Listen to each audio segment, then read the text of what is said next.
What does the Bible say about war? And how should Christians engage a violent world without compromising the gospel? Today, we're diving deep into one of the most pressing and controversial topics facing believers: war. From creation to the new creation, from the fall to the resurrection, we'll examine how Christians can understand war through a biblical lens, without losing compassion, clarity, or conviction.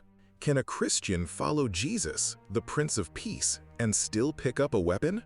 Can believers reconcile love for neighbor with defending a nation? And how do we, as followers of Christ, navigate a world that seems permanently at war? Let's start at the beginning, literally.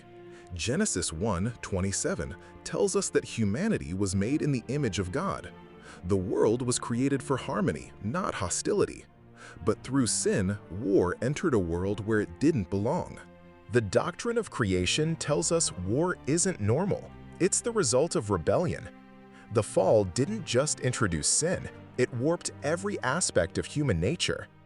War became a playground for pride, greed, wrath, lust, and control. And yes, even Christians have fallen into its grip. Romans 1, James 4, Proverbs 14, these all show the confusion and corruption that sin brings to human motives. We don't just fight wars, we start to justify them. But here's the turning point: the cross. Jesus didn't respond to violence with violence. In his death, he defeated death. In his silence, he silenced sin. In his resurrection, he offers eternal peace. Key texts: Luke 23:34. Jesus said, "Father, forgive them, for they do not know what they are doing." John 18:36. Jesus said, "My kingdom is not of this world. If it were, my servants would fight to prevent my arrest by the Jewish leaders. But now my kingdom is from another place." 1 Corinthians 15:54. When the perishable has been clothed with the imperishable, and the mortal with immortality, then the saying that is written will come true: death has been swallowed up in victory. This changes everything. As believers, our response to war must be shaped not by revenge, but by resurrection. What does the end of the story look like? No more war, no more death, no more pain. In Isaiah 2 and Revelation 21, God promises peace, not just in spirit, but in the world itself. This gives us hope and a reason to live differently today. This is where many Christians struggle. Should we fight? Should we resist?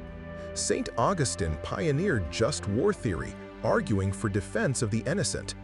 Others, like Tertullian and Origen, said the Christian must always refuse violence.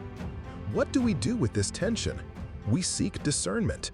We don't justify war lightly, and we always point to Christ as our model. Our world says morality is subjective, that power equals truth, that war is inevitable. But the Bible disagrees. God's truth is objective. All life is sacred, and peace is not a pipe dream, it's a promise. Want to have meaningful conversations about war and peace? Here's how. Ask questions about morality. Listen without jumping to preach. Find common ground, like the evil of Nazi Germany or terrorism. Then, share the gospel perspective with clarity and grace. Be the Bible they may never open.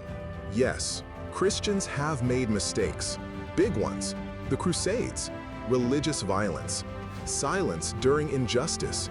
But today, we have a chance to course correct, not by hiding the truth, but by speaking it in love and living it with integrity.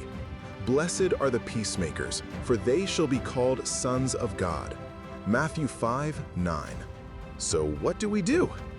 We remember that God's kingdom is not of this world, that the gospel calls us to be peacemakers, that our battle is not against flesh and blood, and that Christ has already won the war that matters most. Live in hope, speak truth, make peace, follow Jesus.